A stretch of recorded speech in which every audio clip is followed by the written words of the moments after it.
Ashley, so nice to meet you. Thanks. It's nice to meet you. It's I been wish I was in so the fun crowd watching you. again. Yeah, thank you. It's been so fun watching you. Can I just tell you for a couple of reasons? The audience knows whenever we have in particular, a woman behaving badly in the public eye, I'm not shy about calling them out because sometimes I feel like womankind takes a hit when a woman has high expectations and falls down in the job. You're the opposite of that. I've been watching you. You've made me so proud. You're smart. You're confident. You lived up to everything you promised this judge you would deliver. If I got to the point, not knowing you at all, but I got to the point where if you said it in court, I believed you. I knew you were going to deliver on it. And exactly the opposite with your opponent. So thank you for representing and congrats on, while I know it didn't work out perfectly the way you wanted it to, you can't deny this whole effort was pretty successful for you in the defense. Yes, definitely. And I appreciate that. That's sort of my goal to if I say it in court, I have to back it up. And, I want to make sure that when I walk into court, judges, the public, opposing counsel knows if I say something, it's the truth and I'm going to be able to back it up and prove it. So I appreciate that. Yes. Credibility is everything for a lawyer. And that's one of the reasons why this effort against Fani Willis was so successful in my judgment, because while she's still on the case, I mean, we have a court order. I actually tweeted this out the other day. Absolutely devastating, saying the following about her. I feel like this order, while it keeps her on, it's not good news for Fani or any other lawyer looking at this. Here's, for those of you who missed it, what the judge said in his order that made her choose between herself and Nathan Wade staying on the case. Describing her behavior as concerning, a tremendous lapse in judgment, unprofessional, finding she made bad choices repeatedly, created an odor of mendacity and the appearance of impropriety. As for Nathan Wade, who's now been forced out, he found he indicated a willingness to wrongly conceal his relationship with the DA, that questions remain about whether the DA and Wade testified untruthfully. And he found DA Willis's public statements attacking the defendants in her church cast racial aspersions that were legally improper, created dangerous waters, and may have ancillary prejudicial effects yet to be realized, underscoring the danger of public comment by a prosecuting attorney. Last but not least, he noted the reasonable belief that the DA is not exercising her independent professional judgment, totally free of any compromising influences, and encouraged at least 5 different ethical boards and groups to consider the many unanswered questions in this case. My God.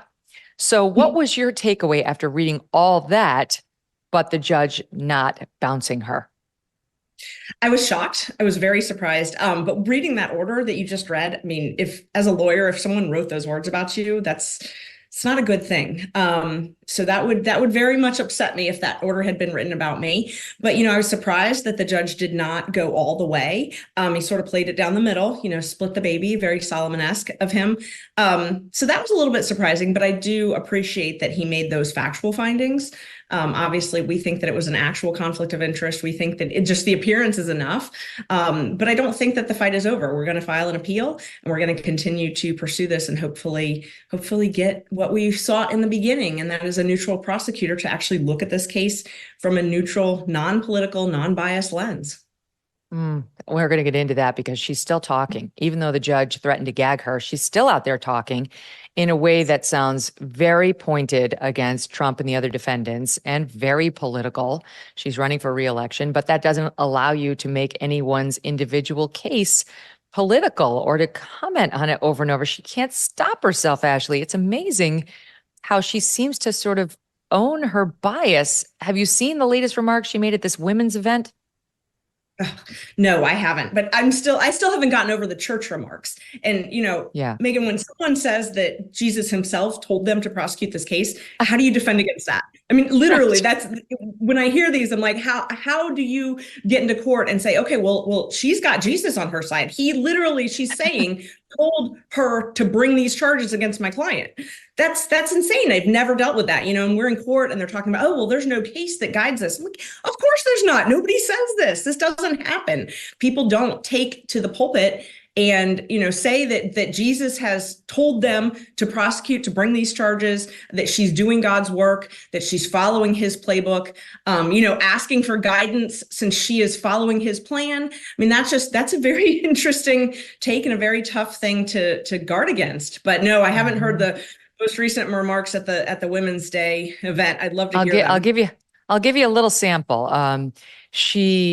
This was an event, it was held on March 10th, so it was before the ruling, but she knew she was in hot water and might get bounced and was not showing a lot of discretion in the way she spoke about herself, her role, and so on. You tell me who she's talking about here in SOT 3. Or are we standing in a time when you are being asked to vote for sexual assaulters? Are we standing in a time where you're being asked to vote for men that are comfortable disrespecting women? Are we standing in a time where they ask you to stand for people who want to impact your reproductive rights? Okay. Sexually assaulting politicians. I don't know. That sounds like somebody who's been in the news. And then once again, she decided to raise color, her race, as an issue in discussing her detractors. By the way, she specifically mentioned conservatives, but here's a bit of it in SOT 4. I hope every day they call her name, they understand for a Black woman, threats and lies will never deter our work. I hope they know I don't care what they say or do. I'm going to still be standing here doing what is right for my community. So is she always like this, making everything about race and getting personal on the defendants she prosecutes? Yes, but I mean, she has been like that most of her career. I've got to say that this did surprise me.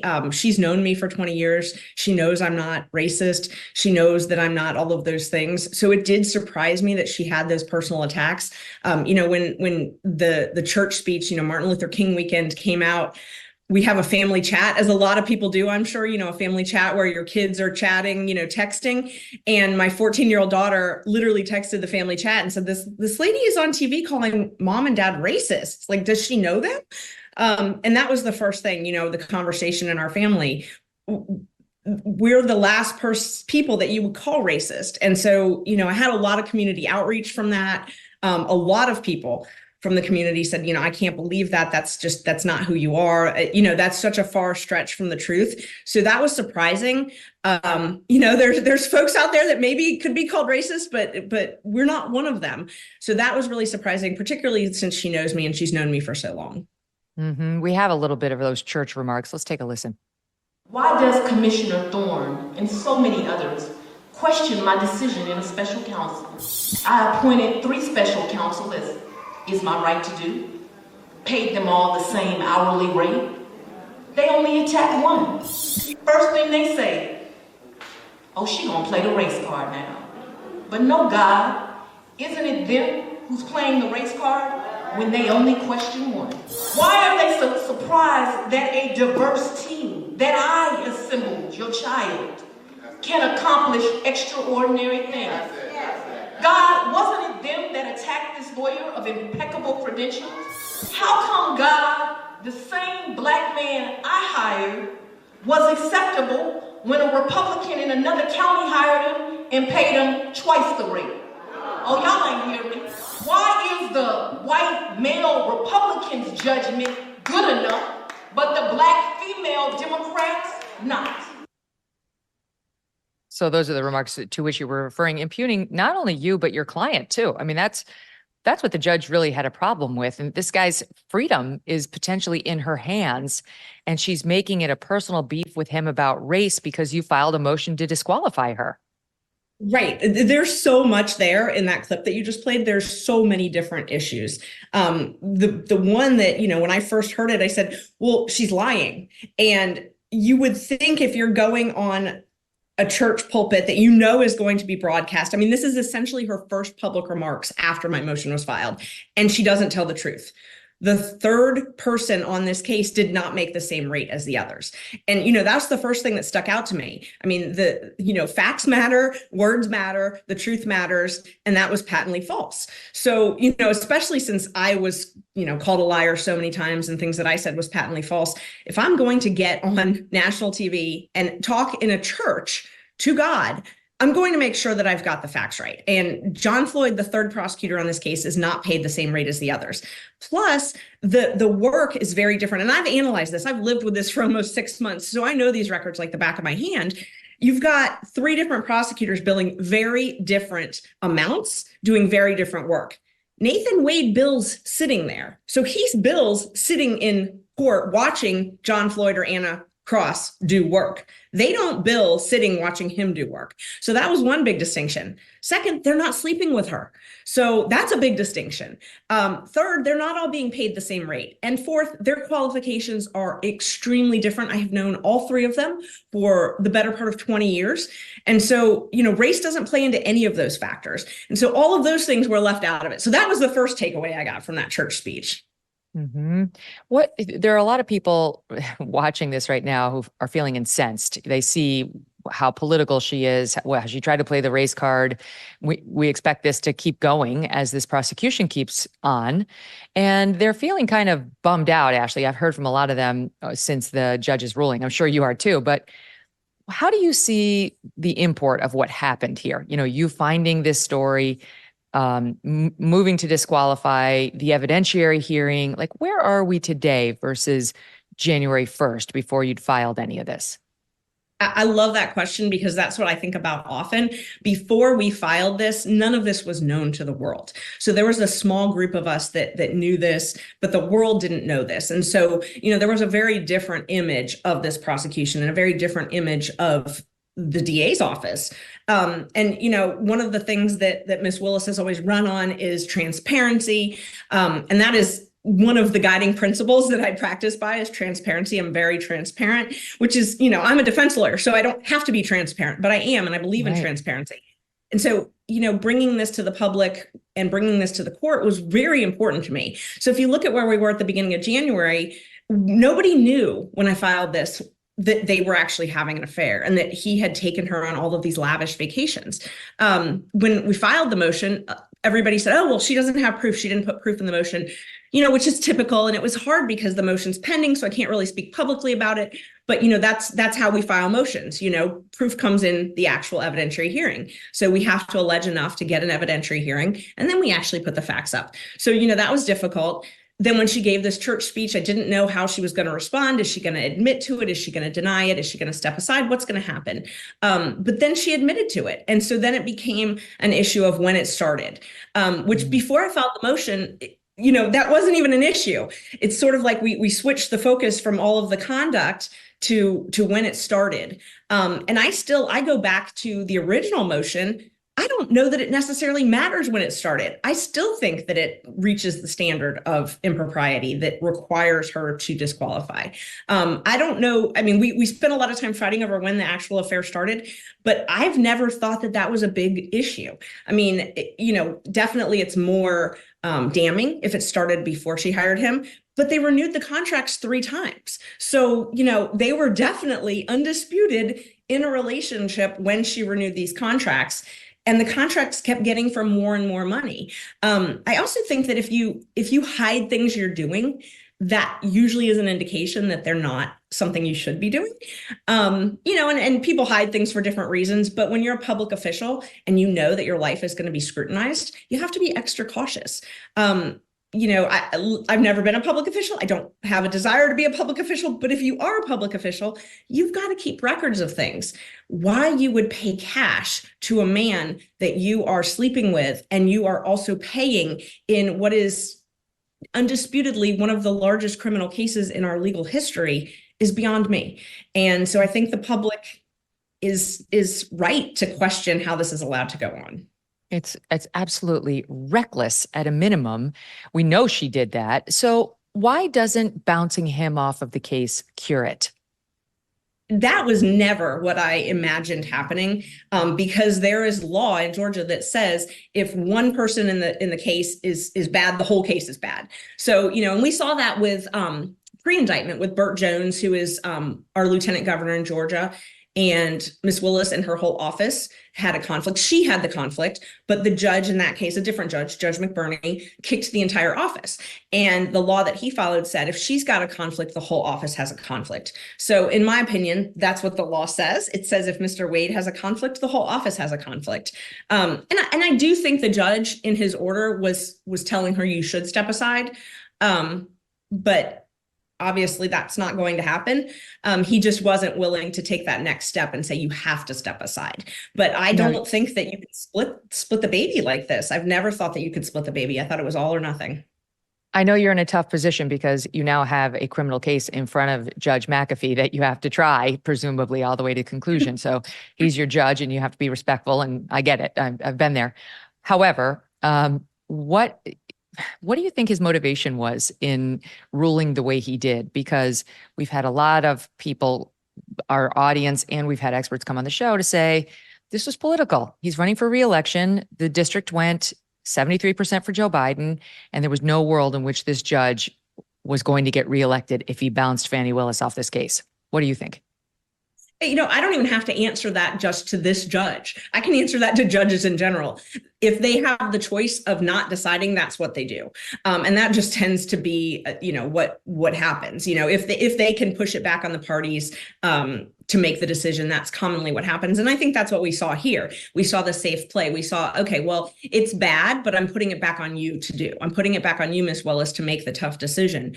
Either you go, he goes, or I invite you both to go, is how I read the order, hoping that she would do the right thing. And we see that a lot. We see that with judges a lot. That's the safest route to take to split the baby. And that's very common. And it's, you know, most of the time that is justice, to be able to, you know, make the parties figure it out on their own. But as we've seen in this case, that's not going to happen. She, for some reason, very, very much wants to continue on this case. You know, which is surprising. I can tell you in 20 years of practice, I've never once seen a DA who had a motion to disqualify not voluntarily disqualify if there were any grounds.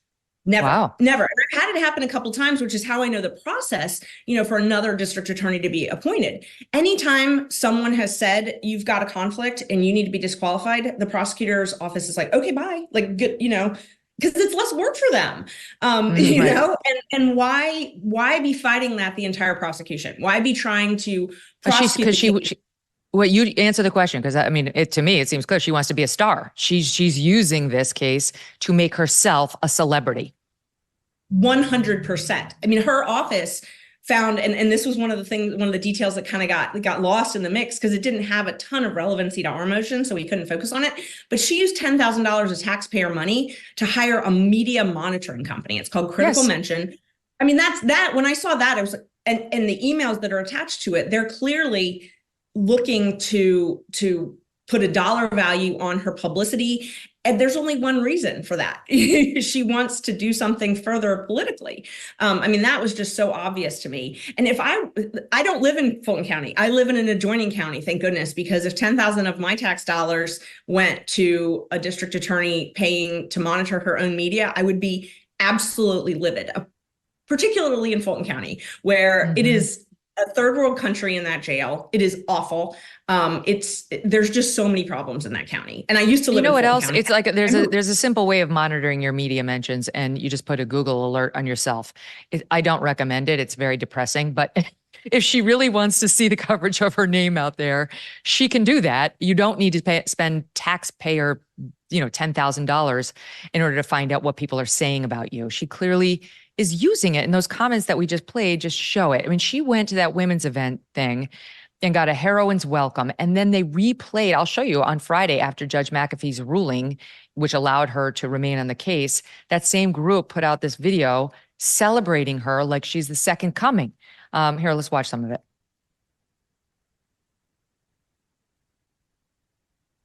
It's just video, but in any event, you can see they're celebrating her. They're playing Beyonce. That look, Fulton County elected her, and I don't know, is there, she keeps playing the race card. So I'll ask you whether it's relevant. Is it a racial thing? I imagine Fulton County is predominantly minority. Is she trying to tap into some sort of racial grievance there by continuously bringing this up?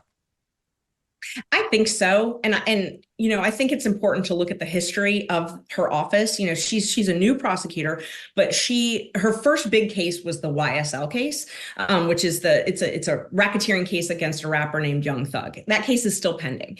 That case actually divided the community in Fulton County a lot because she used rap lyrics and is still using rap lyrics and took the stance of using rap lyrics against those gentlemen who were charged in that case. And that was a very controversial decision in the Black community in Atlanta. Arizona.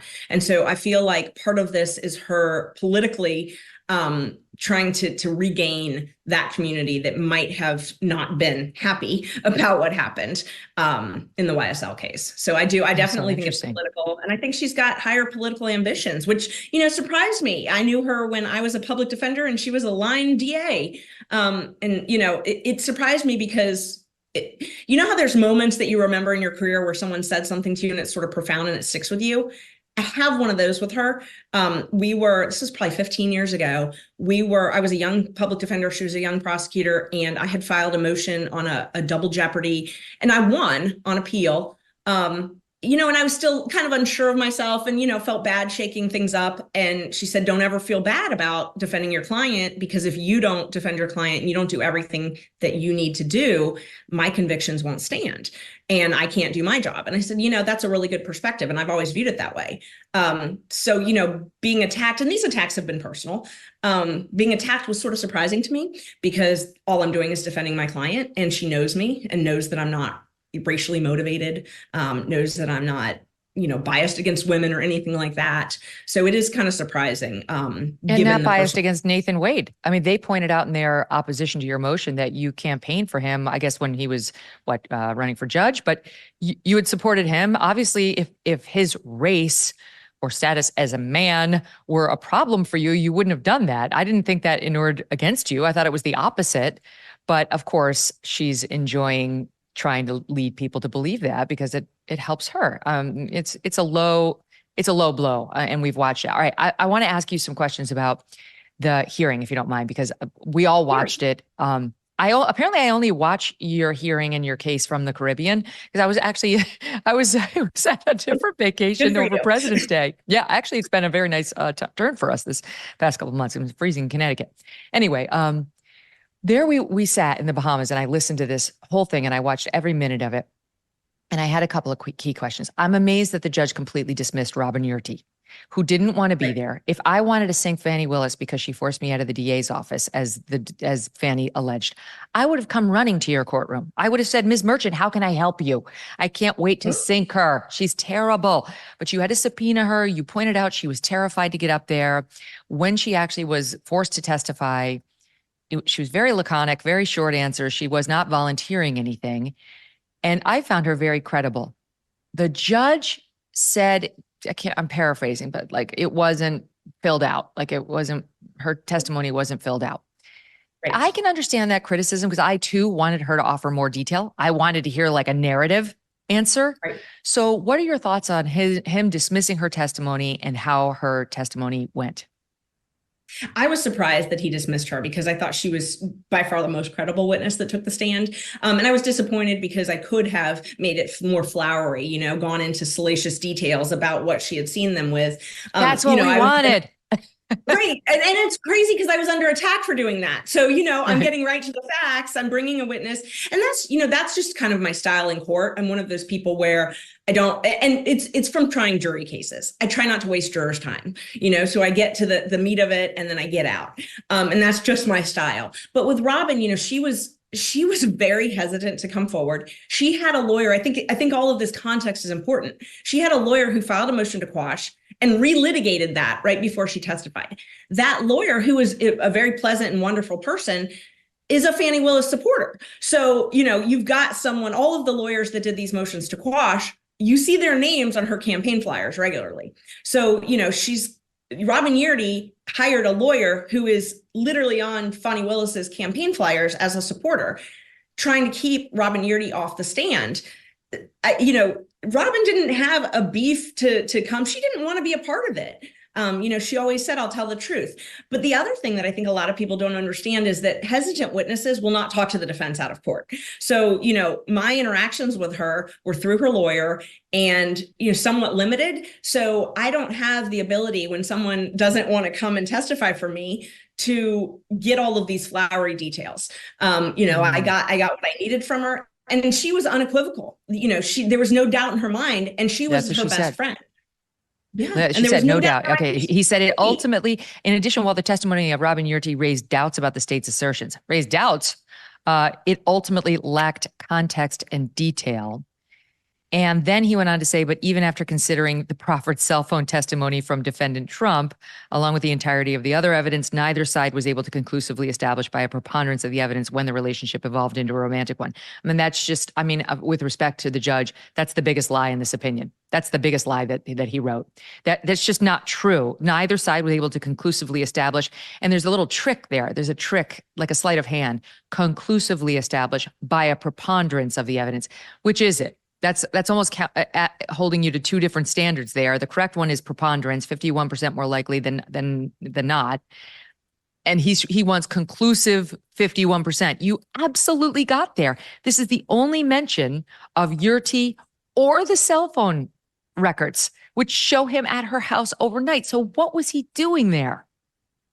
Right.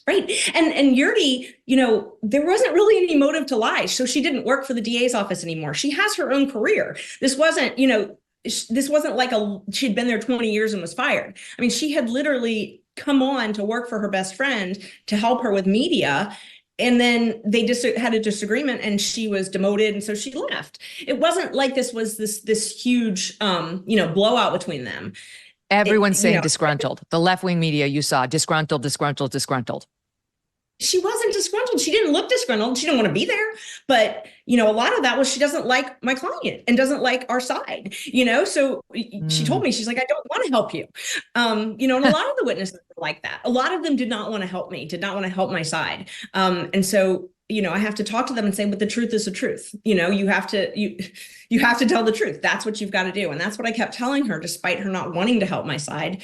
She said, I'll tell the truth. That's amazing. I see your point that you did get hit and Fani Willis hit you for, probing the details of her personal life. And yet here you decide discretion is the better part of valor. Like there's no reason to get into the really salacious details and it gets held against you. I wondered if in the moment, since she was a hostile witness to you, she was there under protest, sometimes as the lawyer, you're like, I've got my admission. I'm just going to move on because I actually don't know what I'm going to get if I push more. I don't want to screw up my record. Right. That's true. And, there's a lot more that Robin Yurti wants to say that was not relevant to this case. And so I was trying very hard to not, it's ironic. I was trying very hard to not turn it into a circus because she's got different issues with Miss Willis's office and her prosecution of other cases. Isn't she a whistleblower and something else? She has somewhat, she's not one of, as far as I know, she's not one of the named whistleblowers that's actually, testifying or anything like that. But she is to a certain extent. And, that stuff wasn't relevant to my case. And so I was trying very hard to just stay focused on the relevant issues in my case, which is why we didn't go into all the flowery details and things like that. Do you think at some point Robin Yurti might sit down with somebody, let's hope it's me, and actually just tell the story? I mean, there's nothing prohibiting her from telling the story other than what? The threat of Fani Willis or the threat of helping Trump? I think Fani Willis is very powerful in the Atlanta area. And I think just from talking to a lot of witnesses, they did not want the scrutiny. They didn't want what happened to me to happen to them. They just don't want that. And as you see, it's very easy to charge someone in a criminal case, and I'm not commenting on this case in particular, but everybody knows, you can indict a ham sandwich. And so the person that you don't want to get in crosshairs with is arguably the highest ranking law enforcement officer as an attorney, in the state past the attorney general. I mean, Fulton County is the largest jurisdiction we have. So I think it's reasonable that people don't want to get in her crosshairs. And I think there's scary. A lot of that going on. Yeah, that's scary. Well, of course, that's the perfect lead into Terrence Bradley. OMG. What? I mean, okay, let's start at the beginning. I didn't realize until the hearing that he was the tip-off to you on the fact that this affair began. The way I had read your motion filed, I think January 6th, was it led me to believe somehow that maybe it was Nathan Wade's ex-wife, Joycelyn, or her lawyer who maybe gave you the heads up. But it turns out it was Terrence Bradley, Nathan's former law partner. And we've seen from those full text messages between you and Terrence Bradley how helpful he wanted to be, how much he knew about the affair, how many leads he wanted you to follow. And then it was a 180 when he got on the stand. So tell us your experience with Terrence Bradley. I'm still shocked when I look back at it, looking at him, but I could tell from his testimony, by his eyes, and when he looked at me and said, "I'm trying to save my law license," that was one of the only times he directly looked at me during his testimony. And I think that was him telling me, like, I'm sorry, but I'm trying to save my law license here. But it was disappointing because he came to me.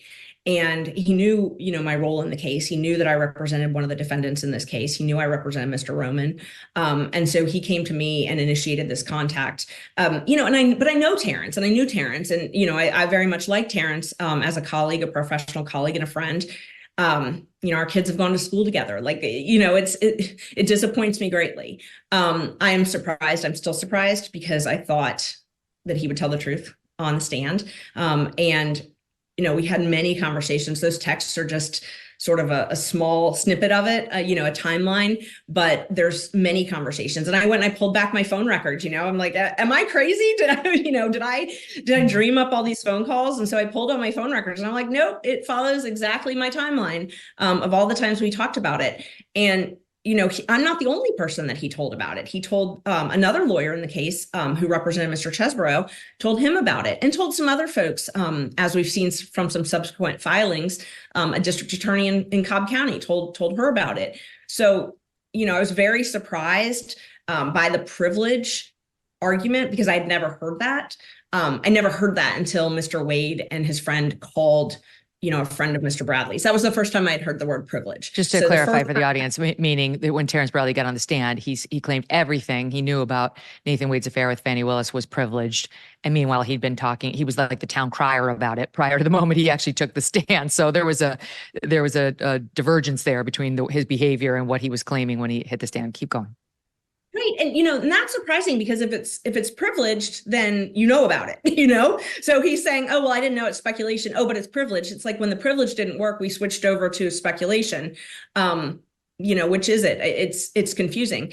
But the thing with this privilege term, where it first came about, was when Nathan Wade actually called Terrence's best friend and, said, hey, remind him about his privilege. And so that was the first time that this whole, oh, wait, it's privilege sort of came in. And I think that's when he had that threat almost that, hey, I'm coming after your law license. And when Terrence took the stand and said, I'm trying to protect my law license, that told me everything I needed. At that point I said, okay, I've got to switch. And I think you could even see my demeanor switch at that point from, hey, Terrence is my friend to Terrence is someone who lied to me and is lying on the stand. Right. It was clear. I mean, it was clear to everybody that he was lying on the stand, including the judge. The judge put absolutely no weight on his testimony. And so he got what he wanted. Nathan Wade got what he wanted and getting him to shut up when it mattered. But the text messaging, I thought, was very damning, very damning. Why would he? I mean, he said absolutely that he knew when it had begun, that it had begun prior to when they had testified to on the stand, and that it had begun after she left the DA's office, as you point out, a line. I just want to line, not LYINDA, a line LINEDA. She later, I would submit, became a lion DA, but in any event, so that was back in 19. So one of my audience members, I read their emails, Ashley, and one of them wanted me to ask you whether you wish in those text messages you had established the foundation for his personal knowledge, since that was what the judge said. He didn't see any foundation for it. Like, this could have been speculation by him. It could have just been like, yeah, I think they did. And we don't know how he knew or if he really knew at all.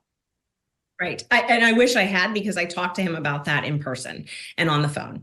When I filed the response, the second, not the first filing, but then they responded and said, okay, we were in a relationship, but it didn't start until after he was hired. Then I called Terrence, literally sitting at my desk in the same office, and said, okay, this is what they filed. I need to respond. Let's talk about it. And that's when he told me about like the garage door opener and things like that. And he explained things with sensory details, like I saw this and he told me about this. And that, those details I wish I had captured in text, but at the time I didn't know that I needed to, because I didn't think that Terrence would ever, clam up and claim this privilege theory. Going back, I wish I had gotten a lot more details, but I didn't know I needed. So he gave them to you in person. Like, do you, sitting here today, do you have any doubt that he knows as a fact, he knows that they did begin the affair prior to when they claimed? No doubt. I have no doubt that I mean, he told me details. And, as lawyers, we learn to get sensory details. One of our jobs, it's like we become sort of a lie detector test almost, that we can tell when people have sensory details, when they don't, and he was just telling me certain details. And, part of what we do is we try to match up facts. So he's telling me things early on, telling me about the Yurdi apartment, for example. He's explaining it in detail. And then when I finally find Miss Yurdi and I confirm the apartment, I'm like, okay, well, Terrence was telling the truth. All of those details match up. The same thing with when they met. Terrence told me about when they met at this conference, and then I went and subpoenaed the records from the conference and verified that he was speaking at that conference and she was in attendance at that conference. So, all of those details matched up from what he told me, which led me to believe he was credible. Do you think your friendship with him is over?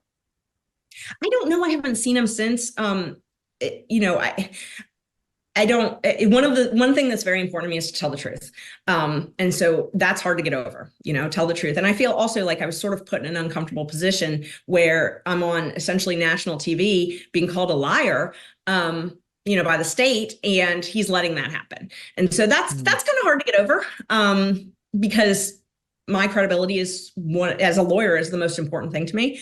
If I'm not sure, or I don't, have credible basis for something, I'm not going to open my mouth, or I'm not going to allege it. There's a reason I waited so long to file this. I wanted to triple check things, so that's kind of disappointing. But there were a lot of people that said things in this case that were disappointing to me that I'm surprised by. And I think my friendships with them will forever be tarnished. Well, that leads me to Nathan Wade and Fani Willis. Do you believe they lied on the stand? Yes, I definitely believe they lied on the stand. And I think about there's a material fact. Right. I think about a material fact. I think they had motivation. I mean, Nathan's testimony was just, I know it wasn't as salacious, but it was incredible. The Literally. long pauses. It was literally incredible. The long pauses. And, I went back and I reviewed it, and a lot of it was he would not answer the question. And so I would ask again, and he still wouldn't answer the question. He was very vague. And I reading it, I'm like, oh, well, he's trying to make sure he doesn't lie on the stand. So, I'm not sure if he lied or just avoided the question, but there was a lot of avoiding the question. And then I'd have to ask it a third time, and they would argue asked and answered, and I would get, Right. that would be sustained, and I'd have to move on. So there's a lot of questions that I actually didn't get an answer to. And that, to me, I remember that's very, this. It was very frustrating. Do you feel the judge was protecting them? It's one of those things where you're in it, you just get frustrated because how many times you're going to ask the same question and they're not going to give an answer. So, I was frustrated. I don't think I got an answer, but I don't think I was going to get an answer. And I think that's why the judge said, you need to move along, because when you ask something 3 times and they keep deflecting, you're clearly not going to get an answer. I think we would have been there for hours trying to nail down those answers. But these were material questions and material matters that go right to the heart of disqualification. I can't believe that he let them get away with it. And my only thought at the time was, he knows what the truth is. So he's not really letting them get away with it. This isn't a jury trial. The judge gets to make the decisions. And yet in the end, he seemed to run cover for them. Look, I think he's a good judge. I like the guy, but I completely think he protected his own hide in this decision. He wants to remain a judge, and he was afraid, this is my judgment, of ticking off the voters in Fulton County. And so he found a way he could telegraph to all of us that he does know. He knows they lied. He knows this all is corrupt. And yet he gets to stay on the bench, and he wants this to be the problem of these 5 other entities.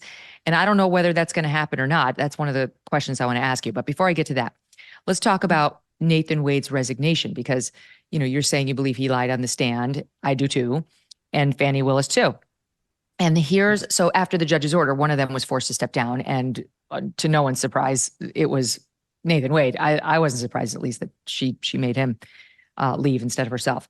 And he says in his letter in part, okay, as directed by the order today, I hereby offer my resignation effective immediately. Although the court found that the defendants failed to meet their burden of proving that the district attorney acquired an actual conflict of interest, I am offering my resignation in the interest of democracy, in dedication to the American public, and to move this case forward as quickly as possible. Amazing to me, Ashley. He makes it sound like this is just, they won, but he's doing this out of the goodness of his heart. It's another lie. He's forced off. He or she were forced off this case. It is not, quote, in the interests of democracy. It's pursuant to court order. I know. And it goes along with this theme that you saw when they were testifying on the stand, particularly Ms. Willis, about, my client's interests are contrary to democracy. These are extrajudicial statements that are prejudicial. Your interests and mine they're not in controversy. We all want justice. And so him saying that it's contrary to democracy is just yet another dig against my client's right to a fair trial. Yeah. And once again, a failure to acknowledge it was his own behavior that led to this decision. No responsibility has been taken whatsoever at all. I mean, even to this moment, he was forced off, and he doesn't even issue an apology for his terrible behavior or acknowledge the criticisms of the judge that I just outlined in that long, tweet that I reread that after I posted it. Nothing. Can you believe there's absolutely no responsibility taken by these two? I mean, there still isn't. And it's shocking because the testimony didn't take any responsibility. All it did was try to flip it back on, you're the bad person, you're the liar.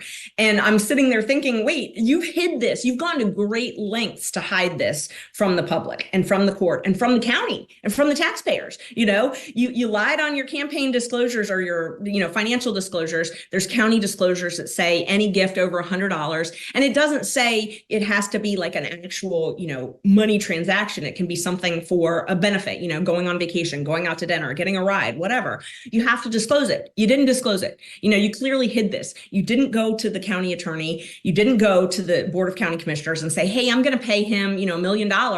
And I just want you guys to be okay with that. Or I want to let you know.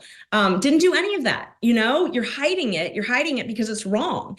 And then you turn around and say that I'm the liar when you've admitted to 90% of what I've said. So clearly I'm not the liar here. I just think it's just deflection, not taking personal responsibility. It's very upsetting. It's very unfortunate. I think the public deserves better. The taxpayers in Fulton County deserve better. I mean, this is taxpayer money. This is not their money. And, lawyers don't get to bill like this. This is not something that's normal.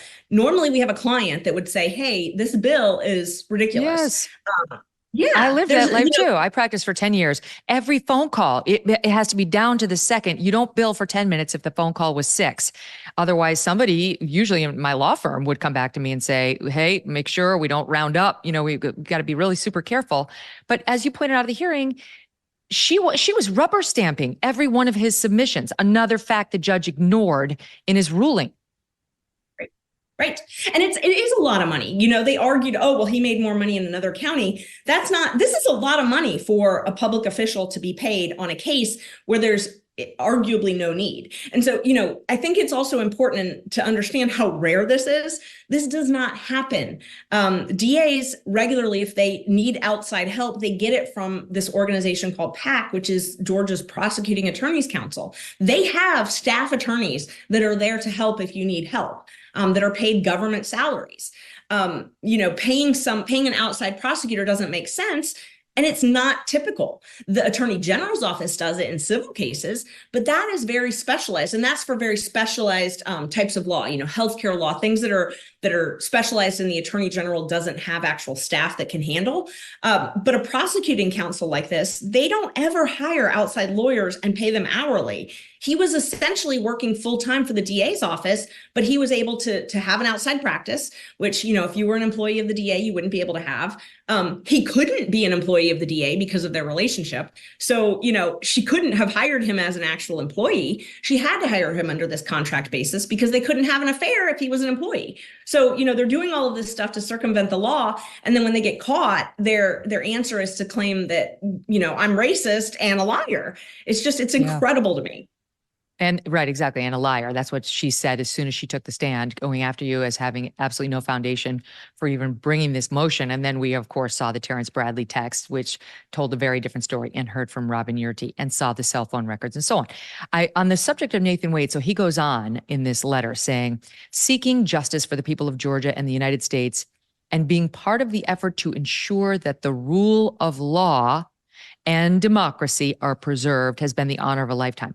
I mean, I have to tell you, Nathan Wade, a making sure that the rule of law has been upheld doesn't sit right with me. Not a lawyer who clearly lied under oath in his interrogatories, and then in that affidavit submitted in your case, and then on the stand. I got him for at least 3 times committing perjury, which our audience knows at this point, Ashley, you can't do as a civilian, but you really can't do as an officer of the court. It's a double sin, and it happens to be a crime.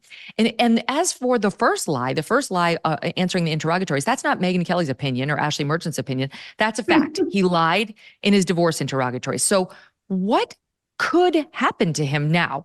Because that's one lie we know for sure he told under oath. So what happens now? Nothing? Unfortunately, I think practically probably nothing, but there are lots of people that are investigating. I know that, the judge put in his order several different organizations. The state bar, a lot of people are like, oh, is the state bar going to do something? The thing that I think is unique about the state bar is they only act if someone files a complaint and follows through on the complaint. So they don't do their own independent work early on in a case. If it goes to a trial, which is way later on a case, then they would do some independent work, but they don't investigate. That's not their job. They just review things that are filed. So, someone else would have to do all the work for them to actually pursue it. And that's unlikely. Most people don't do that. The other bodies that could investigate, they don't have a whole lot of power over Nathan Wade. So, the attorney general in Georgia could investigate. That would be wonderful if they would decide to investigate, because this is public money. I think that the taxpayers probably want to know why so much money was spent on someone who could just send a resignation letter. And now the case can move on and it can go forward with publicly funded prosecutors who actually take a salary. There was never an answer to why you needed outside counsel for this. And that's, if I was a taxpayer, that's what I would want to know. Why did you need Nathan Wade? Why could you not hire someone to be a Fulton County government employee and make, $150,000 a year, which is what most of the prosecutors on this case make? Why do you need to hire someone else and, pay them these exorbitant amounts? Because she really wanted to see the world. She wanted to go to Aruba. She wanted to go to Napa. And I mean, hey, I'm in the Caribbean now. I highly recommend it. I'm sure she really loved her trips here, except unlike Fani, I paid for it with my own money. Yeah. And wanted to work with her boyfriend. It's like, I work with my husband, but I'm in private practice. I love working with my husband, but we are in private practice. If you want to work with your loved one, you can't do it in public practice. You just can't do it when you work for the government. There's rules against that. There are ethical rules against it. She goes on to respond to his resignation letter saying, okay, I accept it, effective immediately. I compliment you for the professionalism and dignity you have shown over the last 865 days, as you have endured threats against you and your family, as well as unjustified attacks in the media and in court on your reputation as a lawyer. I think that's another veiled reference to you, Ashley. What do you make of Fani Willis, and to some extent Nathan Wade here, actually playing the victim of this unfair witch hunt? Oh, well, that was what they played the entire time. They played the victim the entire time and tried to make me out to be the villain, which is disingenuous. If they wanted to try to prove these allegations were false, they had the mechanisms to do that. They have all the power. Produce the text. Produce the text. Produce their phones. We couldn't subpoena her phone data because she's got some government, control over all of her phone data. Give us the data. Put it under seal. If you want, it doesn't have to go out to the public. Put it under seal. So, it's just unfortunate that they had the ability to disprove all of these allegations, but instead pulled the race card, pulled the victim card, all of those things. That's right. They didn't, for a reason. Honestly, it's like, I'm sure you and Steve Sadow, attorney for Trump, text often. You've got co-defendants in a big case. If somebody alleged you were having an improper affair, you would just produce all those text messages. Have a look. 100%. Go ahead. Yeah, Just I know. like And they've here. always had the ability, even to just have them reviewed in camera. Even if you don't want them to go out to the world, you could produce them in camera. They refused. And there's a question about whether there's any way we can still get those. I'll pick that up when we come back from a quick break. Don't go away. Ashley Merchant stays with us. I want to tell you about the Association of Mature American Citizens, or AMAC, an organization dedicated to America's seniors. AMAC stands out today by not only advocating for senior issues, but also by pushing for conservative values that affect us all. If you join, you're not just supporting America's senior citizens, you can become part of a movement defending our freedoms and securing our nation's future. Plus, membership brings you exclusive benefits like discounts on travel, dining, entertainment, and special insurance rates. Regardless of your age, if you're driven to preserve freedom, AMAC welcomes you. Sign up now at amac.us/Megan. And for a limited time, get a free gift membership for someone who shares your love of our great nation. Don't miss out on this chance to make a difference with AMAC.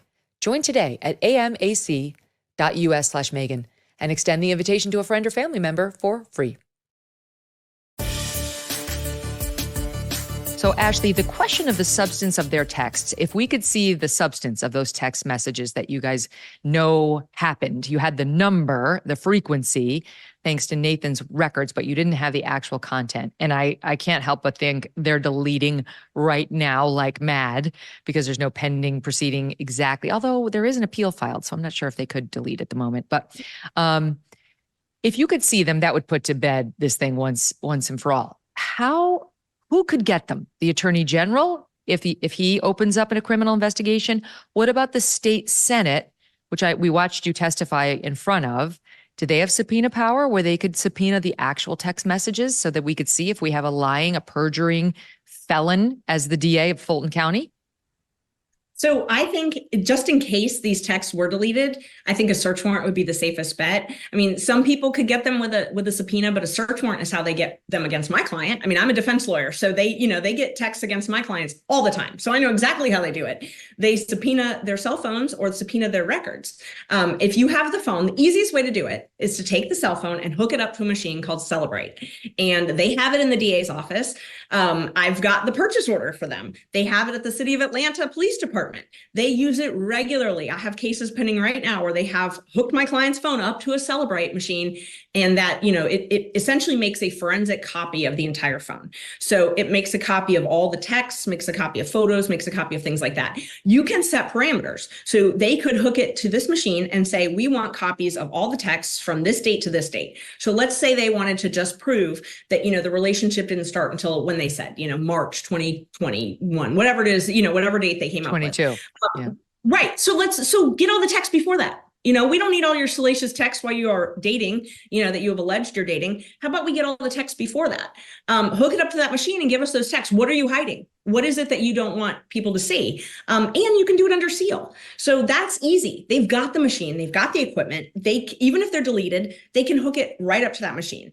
A search warrant would get it. So if the AG wanted to investigate, they could do a search warrant for the phones and do the same thing. They have the same equipment, same access. They use it all the time. This is the same type of data that was used in the January 6th prosecutions. Same thing that's being used in the YSL case pending here in Atlanta. Same type of thing that the Attorney General in Georgia is using to prosecute what we call the Cop City protesters. It's another racketeering case that's going on locally. So this is something that's used regularly, and it's easy to do. It doesn't cost any money. Yes, it's an intrusion into privacy, but I can tell you, if someone is telling the world that I did something that I didn't do, I'm going to hook my phone up. And absolutely, you can see that in my texts. I was unfortunately didn't know how to do it at first, and I didn't know, quite frankly, I would need to, but I figured it out. I was able to. You turned over everything. Yeah, no, you turned over everything with Terrence Bradley, and we're under no obligation to do all that. And that showed your sides of the texts as well.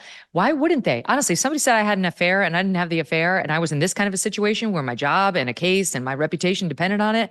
I say, Judge, here you go. You can see my dumbass text with Nathan Wade where we just talked about the legal system or going to the movies as platonic friends. There's only one reason that they wouldn't show the ones from 2021, and we know what it is. So what is the story with the Attorney General? It's a Republican, but, Georgia's getting more and more blue. That's why Stacey Abrams still thinks she's governor. So is this person likely to pick up this investigation? Is there, because the left is thrilled. The left is thrilled she lived to fight another day. So there'll be pressure on him not to do it from the considerable blue voters in Georgia. Right.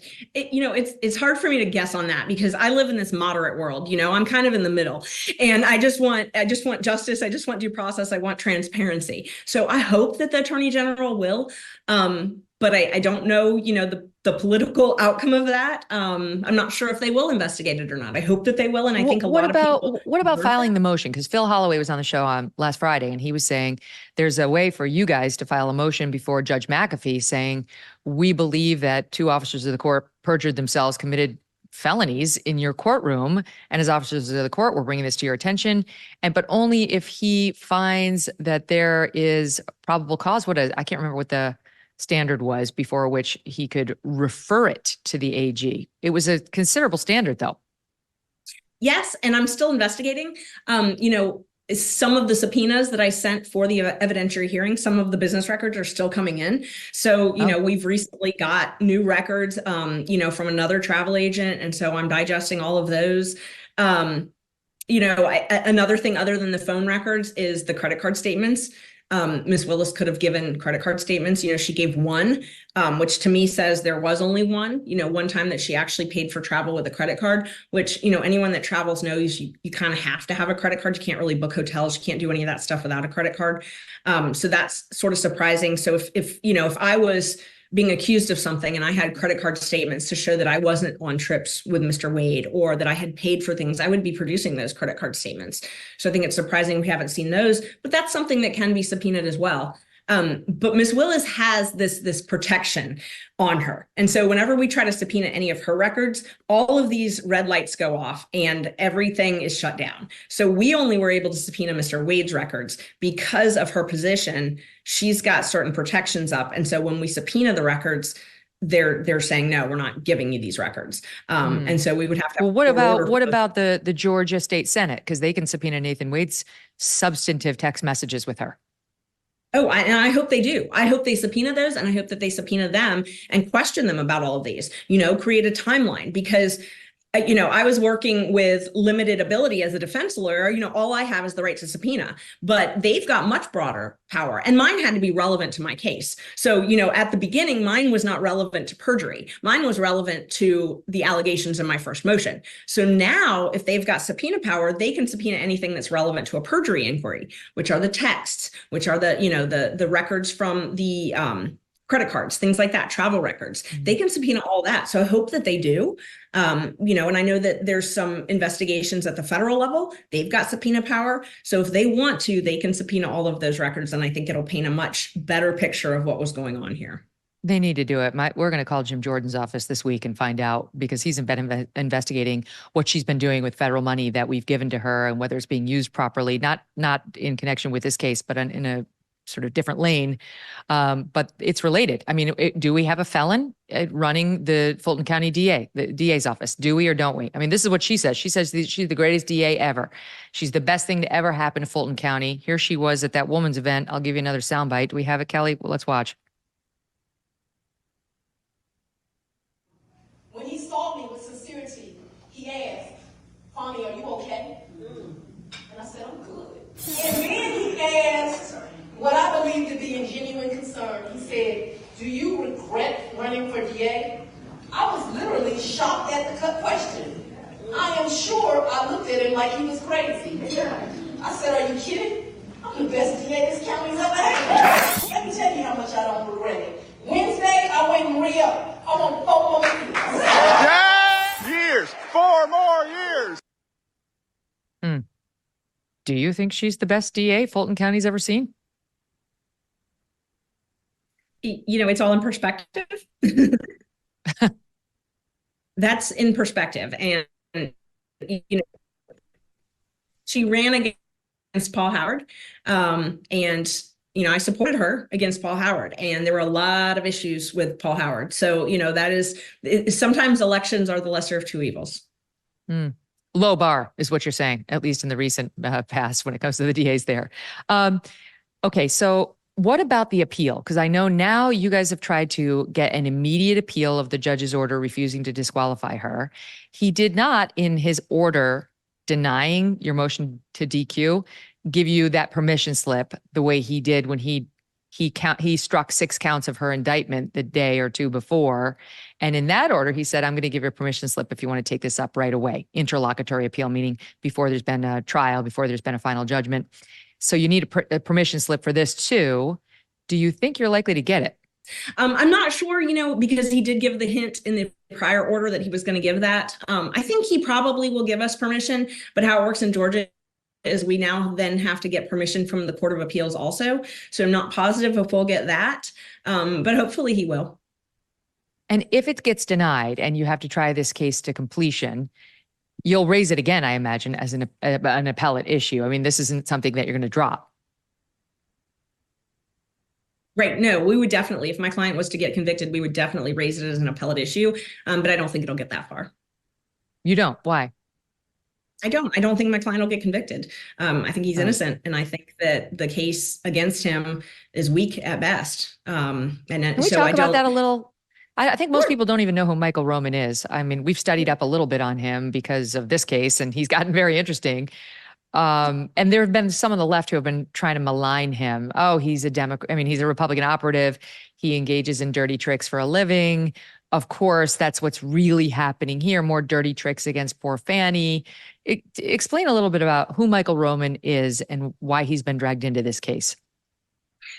So two things. The first thing is, that you pointed out, a lot of people did speculate that he, was behind all of this. And it's ironic because he wasn't at all. So, that was kind of surprising to hear that. People say, oh, well, he's the one investigating this. And he's not, he has no ties to Georgia.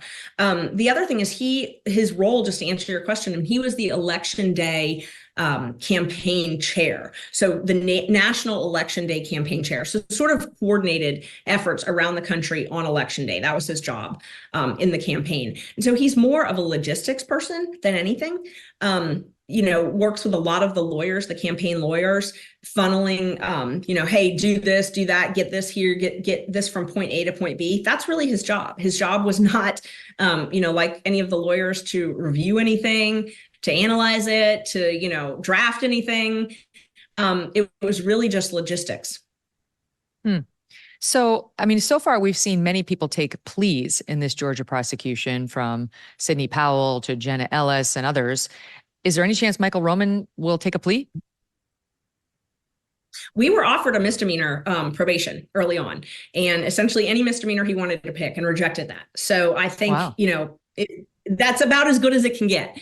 So I think it's very unlikely that he'll take a plea. And it doesn't surprise me that the others took a plea, quite frankly. It's a very large expense, and it's very stressful to stand trial. I think most people could not. Yeah, I mean, if you think about it, if someone said, you're almost retirement age, you can spend your retirement funds paying a lawyer and sitting in a 2-year trial, or you can go see your grandkids, I think most of us would cut our losses and go see our grandkids. Even on principle's sake, the 20-year-old me would probably fight on principle. The 50-year-old me would say, I want to go play with my grandkids and enjoy the money I've amassed. Versus paying a lawyer to do a case like this. And you got to understand, RICO cases take forever. So, this case, you could easily be in court for a year. And I think it's completely reasonable that these lawyers didn't want to have to spend all of their money and all of their time fighting a case like this in court. So, pleas are oftentimes cutting your losses. And I think that's what we saw with the pleas that we've had so far. Well, so now, thanks to this motion, we've delayed this trial by 3 months at least. And her pursuit of Donald Trump and Michael Roman and the others. And is there any chance whatsoever this case now gets tried before the election in November? No, but I never thought there was a chance for that anyway. It's just too big. And that's on the state. They're the ones that chose to make this case really large and have not agreed to sever anybody out. If they really wanted to try people, they could have narrowed it down. When you make it this large and you've got this many defense lawyers and defendants that you've got to get into a courtroom together, there's no way to try it quickly. There's just no way. And that's part of the strategy behind these racketeering charges. The bigger you bring it, the harder it is to get lawyers who will take these cases, because imagine not being able to take any other case for 2 years because you're in trial.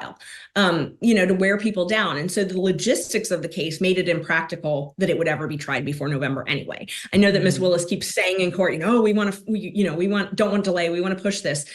If they didn't want delay, they would have had the discovery ready the day that the case was indicted. They would have handed over the complete discovery that day, and they would have, worked to separate the cases out into a manageable group. Let's try this group, and then let's try this group. If they had really wanted to push the case, it could have been done that way, and it wasn't. None of that has happened. So what have you given any thought to what happens as a practical matter if Trump wins? And what happens with the Georgia case? It's not like the federal where he can just pull the Department of Justice off of the cases and they go away. This case doesn't go away necessarily, especially against your client. Like maybe she's going to have to pause before going after the sitting president of the United States, if he wins, but she doesn't have to pause going after Michael Roman, right? So have you given any thought to what happens? Like, let's say she does get a trial date of, I don't know, December 2024 or February 25, and Donald Trump is the sitting president. What do you think that means? I mean, just, taking out my role in the case, just thinking of that as just a normal human, that's impossible. You can't have the leader of our country in trial for 2 years. I mean, that's just, to me, just as a citizen, that makes absolutely no sense. It just doesn't seem practical. So legally, though, putting my lawyer hat back on, the governor, obviously, in the state of Georgia could have some control over that. Our governor, and we have certain clemency powers and things like that. So there are some things that could happen behind the scenes. It's unprecedented, though. I mean, it's definitely unprecedented. I can't even imagine how the Secret Service could secure the Fulton County Courthouse. I mean, it's a nightmare. It's a nightmare. I mean, it literally makes my brain almost explode even thinking about it. I know. Okay, I have two other follow-up questions on the hearing and all that. Where's Anna Cross? What happened to Anna Cross? My position is she's with Kate Middleton somewhere. I'm not sure we're ever going to see them again. I'm not either. I've known Anna for a very long time and have an immense amount of respect for Anna. Being in court with her when she was slinging those allegations, the mudslinging, it was surprising because it's not Anna, and we have respected each other for many years. So when she disappeared, it did not surprise me either. And sorry, I should have pointed out to my audience. I think they know, but she was one of the other special prosecutors brought in with Nathan Wade. It was this other guy, Floyd, the RICO specialist, Anna Cross, who handled most of the hearing, and then Nathan Wade. But after Terrence Bradley took the stand, and we clearly believe lied, and the judge believed lied, she disappeared. And as a lawyer in the court, you're not allowed to suborn perjury. You can't put a witness on the stand. He was her witness. She disappeared. She suddenly had a professional conflict in her private practice rather than spending her time on the biggest case in the nation, or at least one of the four. And, we all believe, me and my guests, but we believe that she flew the coop because she realized she was part of something that was unlawful. But that's speculative. So keep going. We have conflict rules. So, the rules dictate where you go when, and an evidentiary hearing takes precedent over other things. So, if she wanted to be there, I would imagine that she could have filed a conflict. I did that. I had conflicts with other cases, and I filed a conflict letter and made sure that I was at this case. So I fully she believe disappeared if by the time Terrence Bradley she got could back have up there. And she keep wasn't. going, And so yes. Which, that's very rare. You don't split up witnesses. So, she had questioned Terrence Bradley to begin with, and then Adam Abate took over and finished. And that doesn't happen. They had to get special permission to do that. It's all very sketchy. Okay. And also I want to ask, the judge said in his order, it may very well be time to gag Fani Willis. He made that clear, given her out-of-court statements about racism and so on. And now she doubles down on March 10th at this women's forum, going on about these sexist, racist politicians and others. So do you expect that the defense will move to gag her? I think it's a possibility. I hate gag orders personally. I believe in transparency, but at this point, she is jeopardizing my client's right to a fair trial. And, by making statements, some of the statements I referenced earlier that, God has told her to do this, and she's making every move based on, what he's telling her, that my client's interest is contrary to democracy. Those are things that are not allowed, and so I had hoped that she would stop making those, but I think we may get to a point where we have to do a gag order if it continues. The one thing that the law says is if she makes those statements, then we're permitted to make statements to counter them. So, what we end up getting into is we get into a public, contest of, oh, you're racist. Oh, I'm not racist, and that's not really what we should be doing. That's not where we should be trying this case, but that's unfortunately where we are trying it right now. And so that then puts the burden on the defense lawyers to publicly go against what she said. The cleaner thing would be to do a gag order, which again, I'm hesitant. I hate doing those, but it is definitely the cleaner thing. I hope that she would just keep it fair and not continue to comment on my client's guilt, not continue to comment on, her motivations in doing this. It's unfortunate to see. When you filed this motion, you filed it alone. And then slowly but surely, as it became clear you were onto something, the other defendants joined in. I have to tell you, I thought that was very interesting as a former, as a recovering female lawyer myself.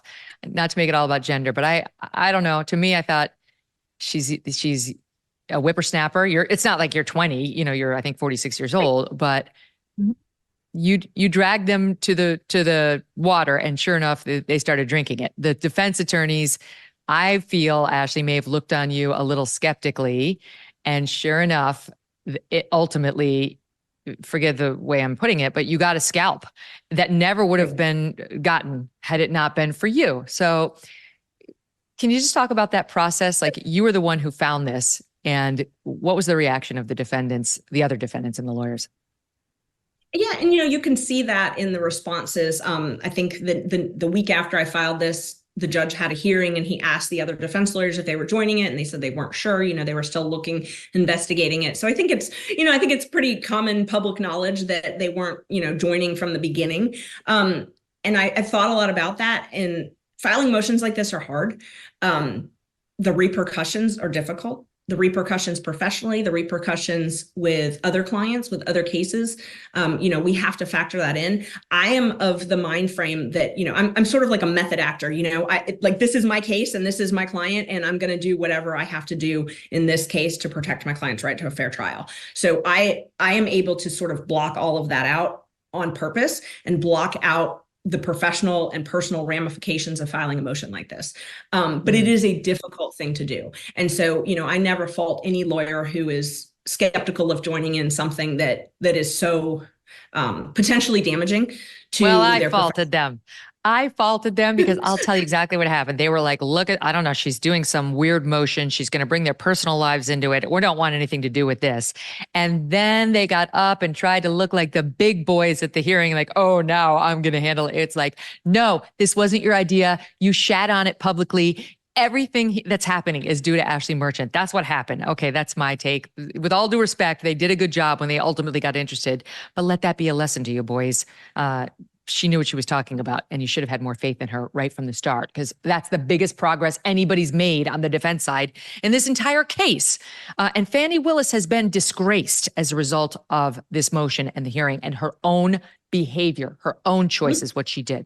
All right, before I let you go, can we just spend a minute on you? I'd love to know just a little bit more about you. Are you from Georgia? Where'd you grow up? No, I'm actually from Florida. So I grew up on the beach. I'm a beach girl. Grew up in Clearwater Beach. And then I went to the University of Florida, and I met my husband in law school. And so he had taken a job here in Atlanta, and we ended up here. Why'd you go to law school?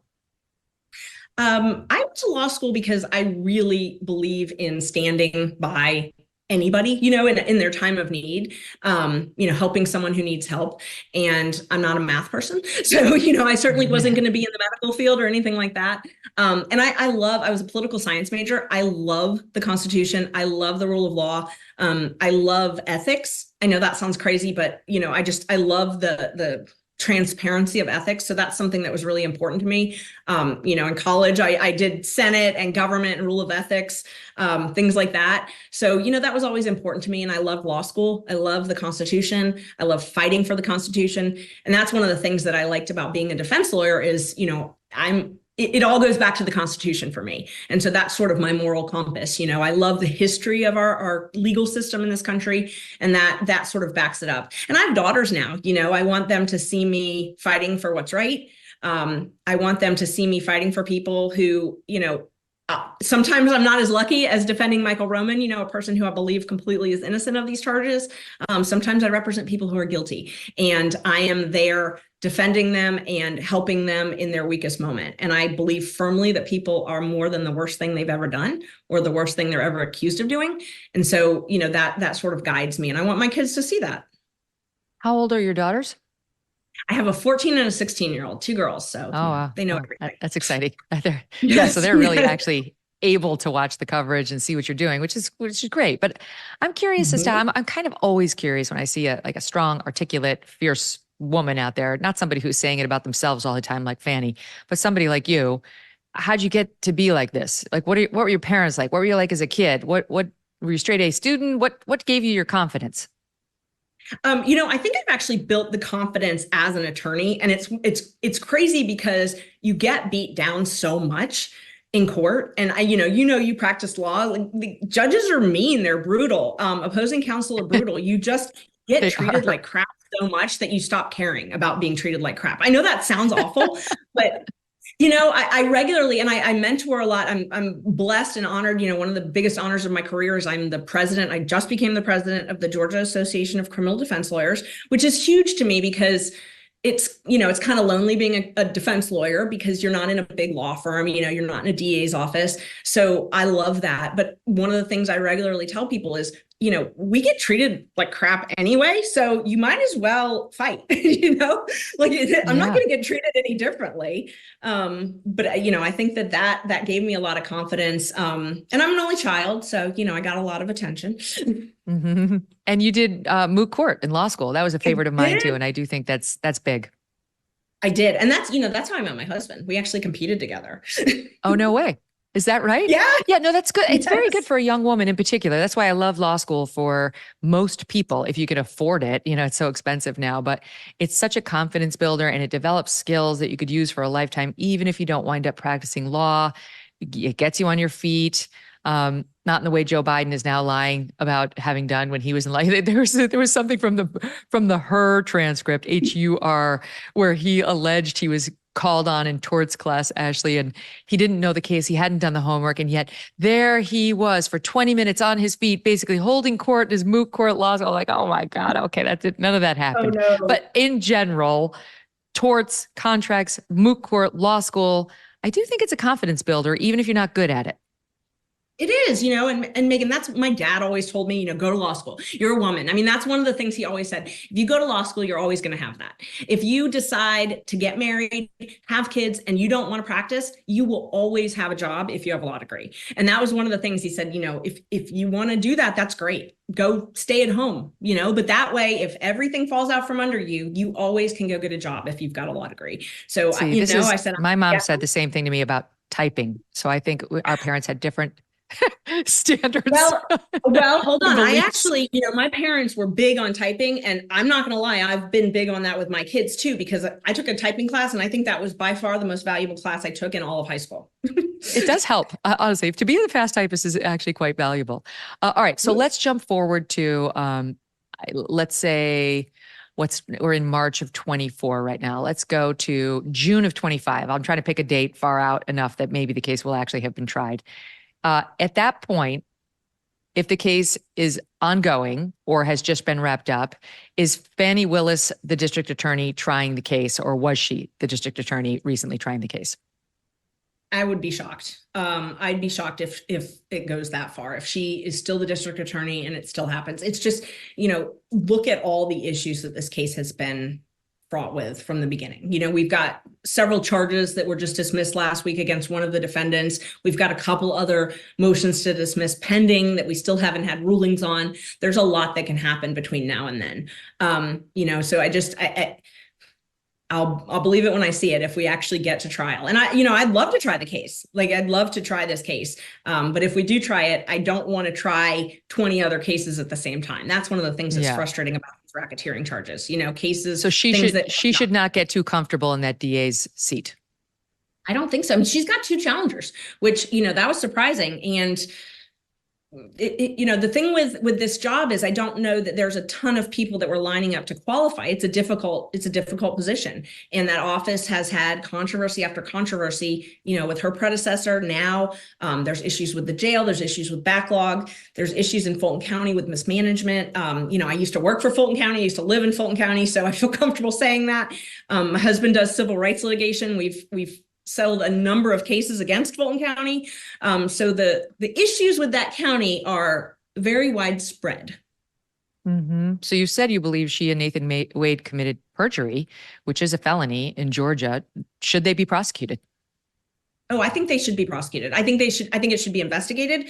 Lying to the court is, if someone lies to the court and that's allowed, it undermines our entire system of justice. And when you've got someone who is trying to put somebody in jail for essentially lying, and that's what my client's charged with essentially, and you're lying, that is a red flag. But, one of the things that we do as a defense bar, and I think a lot of people miss this, if you're going to prosecute my client and you're going to put them in jail, you have to follow the law to do it.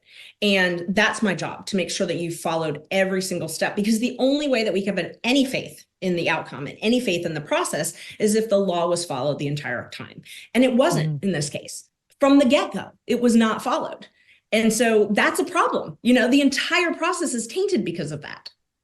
Are there any other potential crimes here? We've had some speculation that she admitted to a few of them when she took the stand. What's your take on that? Oh, I definitely think so. I think so there's a federal statute called honest services fraud. And, the appellate courts, the district courts, the federal courts have sort of diced that statute up a lot. But that's the typical kickback crime, the honest services. And the premise is basically that the public is entitled to honest services by their elected officials. And so by her paying her boyfriend these exorbitant amount of money, was she giving the public the honest services that they're entitled to? So I think that the federal government could investigate that, definitely. I still think that there were issues in Fulton County, with their statutes. Her defense is that I don't have to follow any Fulton County laws because I'm a constitutional state officer. I disagree with that. So I think that she could be held accountable for those. I think there's disclosure issues, that she has not not adequately disclosed all of the things that she was given. And it's my understanding there's some campaign finance things. Yes, that's what I was going to ask you about. What about the campaign finance possibility? She talked about using campaign finance funds for personal use, which is a hard no under the law. So do you think there might be something there? And who would be the person to look into that? Is that, again, AG? We actually have an election ethics board. So they're the ones that would look into that at the state level. And I think that they definitely should be looking into that. It was very troublesome to hear that you took a loan from your campaign. I can also tell you, as a person who regularly donates to campaigns, anytime someone says that they used campaign funds for something that's improper, that's, I would be hesitant to donate to that person ever again. So essentially, she's saying that she used campaign money to reimburse Mr. Wade. If I were a donor, I would be very upset about that. If I gave her money, I might want my money back, something like that. So I think that she may have some issues with that as well. But there's a plethora of things that could be charged in this case. False swearing, filing false pleadings, because I believe some of the pleadings that were filed were false. Yes. She had Mr. Wade do the affidavit. I believe that was false. Just a ton of things. If someone wanted to investigate, and what's crazy about it is how broad our racketeering statute is here in Georgia. All of those things could be charged as racketeering. So you can take all of these things which seem minor and piece them together and put them into a racketeering indictment. That's exactly what she did. All right, last question. Will Scott McAfee withstand his challenge from this left-wing judge who wants to replace him on the bench? And if he doesn't, who gets your case? Right. That's a good question. I think it'll end in a runoff. They've got 3 people in that race. So how we work here in Georgia is, in a judicial race, you have to have a majority. So when you have 3, you pretty much always end up in a runoff. So I think we're going to see a situation where it's a runoff. Runoffs are very hard because the voter turnout is very low. So the people who tend to turn out for the runoffs are a certain type of voter. So that would help Judge McAfee, I believe. If history, repeats itself, that would help him. So the issue is going to be who fundraises the most and who can stick it out to that runoff. I think that's what we're going to see in this case. Who's the third person? I know the left-wing Rainbow Push guy who just got in. Who's the third person? Yes, she's virtually an unknown. She's a staff attorney for Judge Melanie Leffridge. So that's another judge in Fulton County. She's actually her staff attorney. But she is an African-American female, not super, name like the other gentleman, Mr. Patillo, not publicly known, but a decent reputation. I don't know her, so I can't really say, legally. And I don't know that a lot of but other that's people. Interesting. So he is running to keep his seat against 2 prominent, or 1 prominent and 1 successful African-American opponents, being asked to disqualify this African-American female DA who plays the race card any day ending in Y. And he's a Republican. I mean, it's just, that's a dynamic underlying this entire thing. Some of our audience pointed it out. I saw it too. He was asked to do something very courageous and he failed. He did not do it. It was a big thumbs down for me on Judge McAfee, who I thought had been relatively fair, a little weak in that hearing, but relatively fair. He's young. Hopefully he'll get there. But so far, I'm giving you a thumbs down, sir. Ashley Merchant, you're getting the double thumbs up. Thank you so much for coming on, for all of your great work. And we will continue to watch you and see what happens in this case. Thank you so much, Megan, for having me. It's a pleasure.